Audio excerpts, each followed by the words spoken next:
Hello, I'm Pastor Chuck Seielstad, Senior Pastor of Center Points Christian Fellowship. This is part of my teaching on prophetic events prior to the Tribulation Period. Now, I adhere to the position that the rapture is a pre-tribulation event, and as I mentioned, the rapture of the church can happen at any time and needs no time, any type of end-time event to take place before it happens. Now, through careful study of the prophetic scriptures in God's Word, myself and many other scholars believe that there are some events that will take place prior to the beginning of the 7-year tribulation period, also known as Daniel's 70th week, and the time of Jacob's trouble. Now, these events surround the coming wars with Israel that I'm going to be talking about. Theologians and scholars believe these wars are Elam and Iran, Syria, the Great Middle East War with Israel's closest neighbors, and then the Gog-Magog war coalition of Iran, Turkey, Russia, and some other North African countries. The current events taking place in and around Israel are revealing the building up of major volatility of the region, which quickly can escalate into full-scale wars.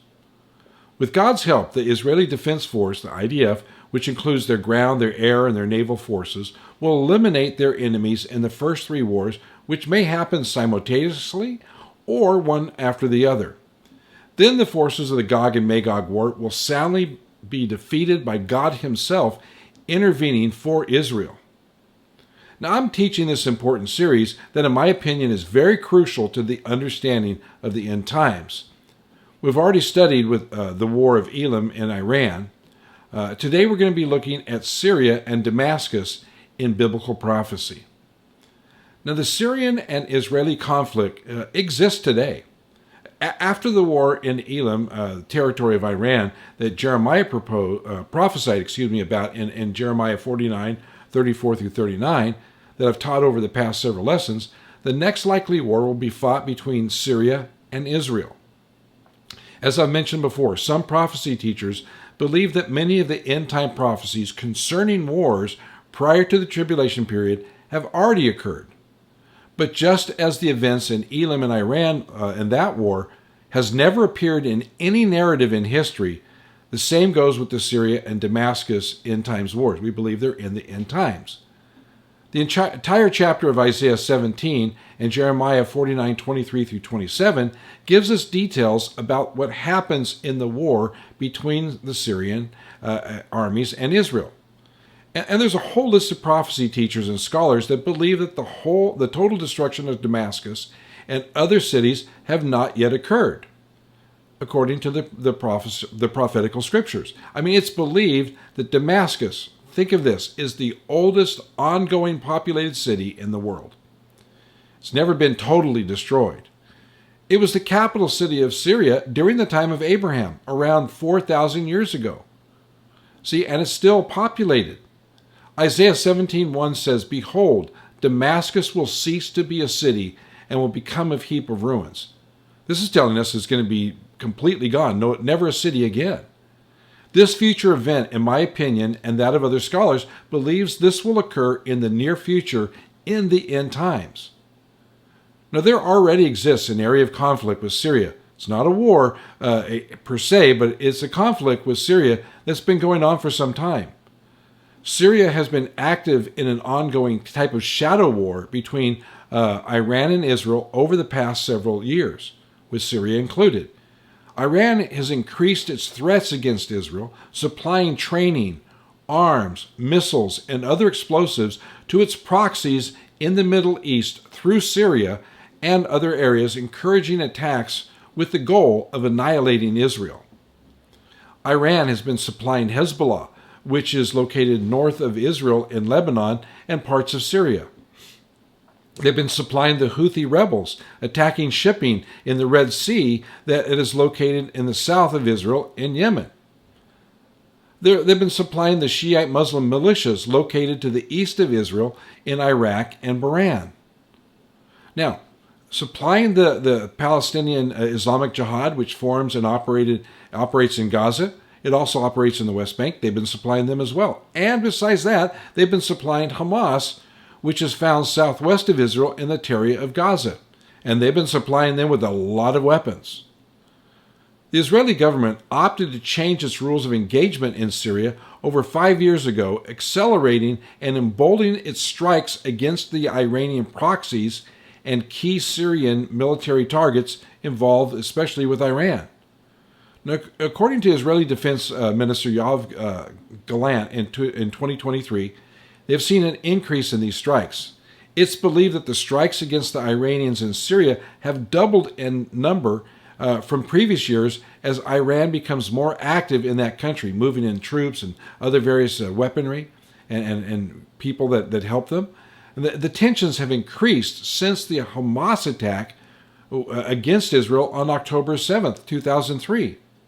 And since that time, Israel temporarily has disabled the Damascus and the Aleppo airports from multiple airstrikes against them.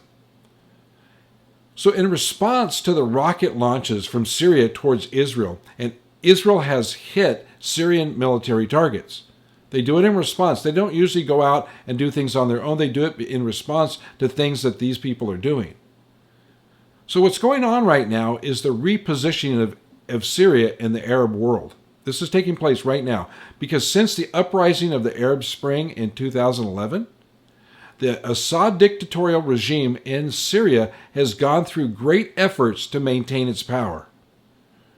Earlier in 2023, Iran and Saudi Arabia met in China, making an agreement to restore the national relations with Syria that had ended because of their abuses in 2016. They ended it. Now they're talking about reuniting them with that. And the government led by Syrian President Bashar al-Assad, see, think of this. He waged a 10-year war, a brutal war, committing serious war crimes and other abuses inside his own country against his own people.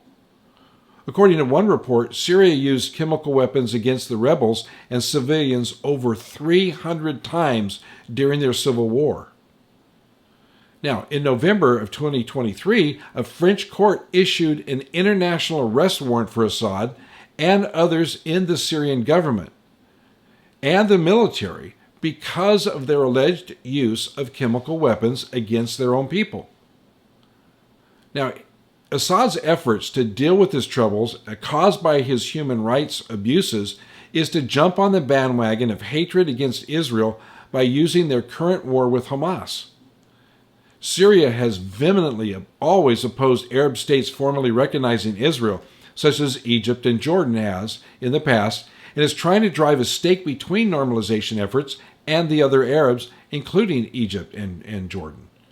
In November, again, last month in 2023, Syria participated in the emergency summit of the Joint Organization of Islamic Cooperation, Arab League, concerning the Gaza war with Israel. And Assad is using the crisis to further solidify Syria's decades-old alliances and reconcile with his former enemies in the Middle East, such as Saudi Arabia. Now, while addressing the summit and speaking against Israel, he didn't mention that Hamas uses civilians as human shields, using schools and hospitals as bases of operation, including shooting missiles from them. He also didn't mention the fact that his own forces purposely targeted civilians, including children, with chemical weapons, or that they destroyed hospitals and besieged and bombed Palestinians who previously sought refuge in Syria.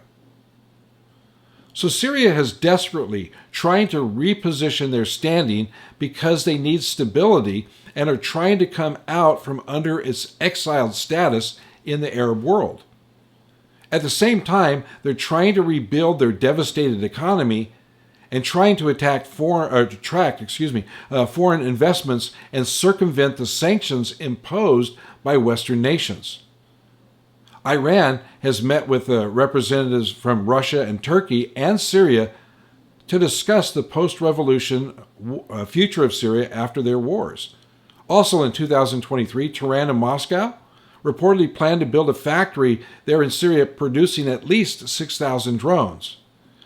As one of Iran's leading allies, they have allowed Iranian forces to be present in Syria. And Syria is the main route of sending weapons and equipment to Hamas and Hezbollah. Iran has moved its forces in Syria from northern Syria and areas like Aleppo to the southern Syria as well. They've also allowed attacks on American positions in Syria aimed at implementing Iran's threat against America and Israel. Syria is also the main route of sending weapons and equipment to the different Iranian proxies besides just the ones I mentioned. It's been reported that Syria transported even chemical weapons into the hands of Hezbollah in Lebanon as well. It's one of the reports I read. Now, throughout the ongoing conflict, Israel has used military strikes and diplomacy both to stop the flow of advanced weapons from Syrian and Iranian arsenals to the Lebanese Hezbollah and to keep Iranian and Hezbollah forces at bay. Now, we need to look then about Syria's attack on Israel. Now, there's a lot of information in the Bible and other historical sources that shows the interaction and some of the wars and various things with Israel and the cities and the areas of Syria. Now, the news, it constantly carries stories of aggression by Syria and the Iranian proxies against Israel and Israel's retaliatory strikes against them. So it's nothing new. It's happened in history. It's happening now. So with the ongoing tensions with Syria, it's not hard to imagine war breaking out as it's described in Isaiah. See, Isaiah chapter 17 is where the Bible tells us about the destruction of Damascus and Syria. Now, I want to start with Isaiah 17, 4 through 6, as it shows why the destruction comes. Isaiah 17, 4 through 6 says, "And in that day the glory of Jacob will be brought low, and the fat of his flesh will grow lean. And it shall be as when the reaper gathers standing grain, and his arm harvests the ears, as when one gleans the ears of grain in the valley of Rephaim. Gleanings will be left in it, as when an olive tree is beaten, 2 or 3 berries in the top of the highest bough, 4 or 5 on the branches of a fruit tree, declares the Lord God of Israel." See, looking at these verses, look at Isaiah 17:4. The term glory of Jacob, we can extrapolate a few things from that. Jacob in this passage represents, of course, Israel, according to Genesis 32:28. We go to Genesis 32:28. It says, "Then he said, Your name shall be no longer called Jacob, but Israel, for you have striven with God and with men and have prevailed." So we know when it's talking about Jacob, it's talking about Israel. And the word glory in Isaiah 17:4 is referring to the prosperity of Israel, and it shows that the nation is doing well. Now, currently, Israel is a nation with plenty of water, agriculture, technology, medical advances, and other resources that make it financially stable. But something happens that causes it to diminish, as seen by the statement, "brought low, and the fat of his flesh will grow lean." Now, with all the unrest building along the borders of Syria and Lebanon, and the apparent daily launching of missiles into Israel by Hezbollah, it's a powder keg about to explode. And then it explodes into a war where Syria invades Israel and begins plundering, robbing, and killing, bringing destruction and loss. Now, you can see Isaiah 17:14 to confirm this. Now, according to several scholars, the prophet Isaiah appears to be warning Israel that the war with Syria is going to be spread throughout Israel. It won't just be in the Golan Heights and along the border between Israel and Syria. It's going to move down. The valley of Rephaim is a valley that is mentioned in Isaiah 17:5, and it descends southwest from Jerusalem to the Nahal Sorek, which is one of the largest, most important drainage basins in the Judean hills. So much of the cities in the north of Israel will be involved, and it also suggests that the war extends even down as far as Jerusalem as well. Now, in Isaiah 17:6, the New American Standards uses the term shaking of an olive tree in place of as when an olive tree is beaten, as I read before. It's shaken. The war with Syria will cause a great stirring or shaking in Israel because of the rapid attack and the weakening loss that occurs to Israel. So scholars believe that Iran and its proxies will most likely join the war to completely destroy Israel and its people. So what happens next? It's going to lead to the destruction of Damascus and some other cities in Syria. The Bible doesn't say how long the conflict will occur, and it's believed it won't last long because of what happens. Israel is not the aggressor in this war. Syria and its allies are. As usual, Israel normally strikes back, but because of the nation shaking under the devastating attack of Syria, Israel has to gather its resolve and fight back to protect itself in a much greater way. The counterattack launched by Israel will be quick, it'll be decisive, and it will be permanent. According to Isaiah 17:1, now I'm coming to that, it says, "Behold, Damascus will cease to be a city and will become a heap of ruins." The New King James Version renders it as, "Behold, Damascus will cease from being a city and it will be a ruinous heap."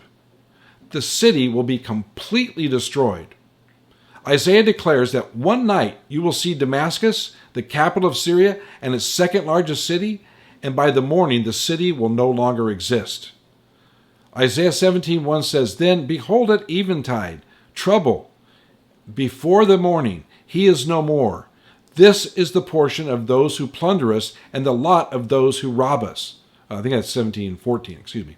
And as I mentioned at the beginning of today's teaching, Isaiah 17 and Jeremiah 49:23 through 27 are both passages of scriptures in the Bible that describes this event.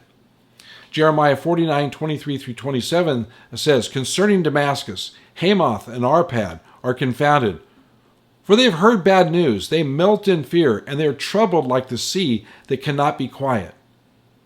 Damascus has become feeble. She has turned to flee, and panic seized her. Anguish and sorrows have taken hold of her as a woman in labor. How is the famous city forsaken, the city of my joy?